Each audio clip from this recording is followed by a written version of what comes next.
Quiet hands, steady breath. The world fades a little when you're creating something by hand.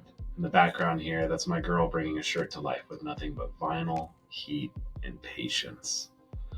I'm David Easler. This is Anvil and Ale, where I forge stories slow burn, character driven, haunted by cold winds and choices you just can't take back. Tonight's tale, the beginning of a long road for a man named Des Holloway, a survivor born in the frost, shaped by hunger, and dropped into a world he doesn't understand.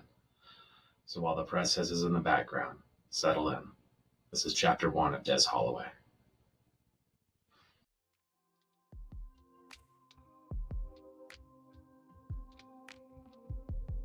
Desmond Holloway, the last one left. I don't fight because I'm strong. I fight because I don't know how to stop. Chapter 1, The Hollow-Bellied Boy. Des Holloway was born into a world that never wanted him. Not a noble house, not a warrior's bloodline, not even a name worth remembering. Just another starving child in a village where hunger was a death sentence and the cold buried more souls than time did. He came into the world wailing, but the world did not weep for him. His mother's arms were thin, her breath shallow, her body too weak to hold on to hope, let alone a child.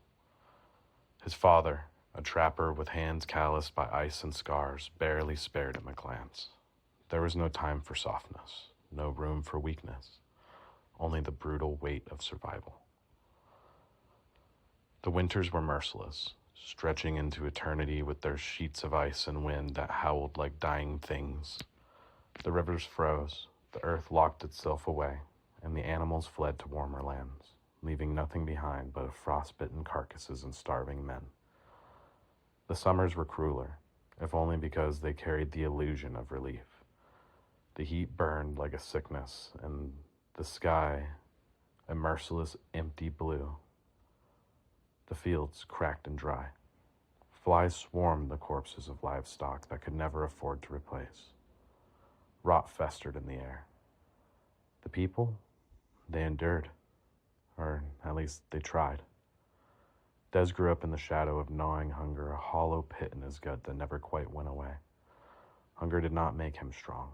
Hunger made him desperate. And desperation, that made people dangerous. He watched his neighbors shrink, saw men who had once towered like giants become gaunt, brittle-boned specters of themselves. Skin stretched too tight over sharp cheekbones, eyes that glowed with something frantic, something terrible. Hunger was not just a slow death, it was a transformation. It stripped people down, peeled away layers of civility until all that remained was a raw, ugly will to survive.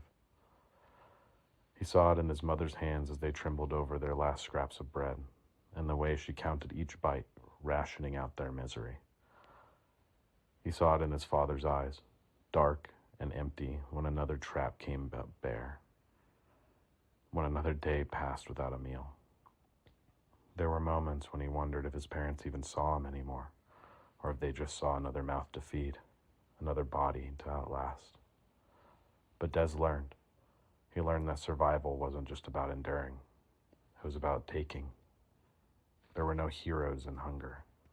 There was no justice in an empty belly. There was only the fight to see another sunrise, to steal another breath, to claim whatever scraps the world hadn't already devoured. And Des wasn't going to die with his stomach empty.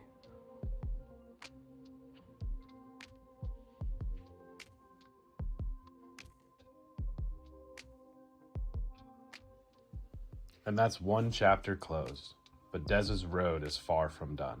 Thanks for walking it with me.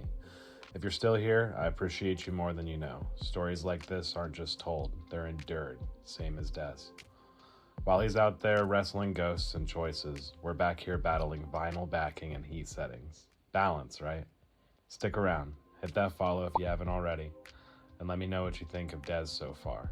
Next chapter's just around the bend. Until then, stay warm. Stay sharp. This is Anvil and Ale.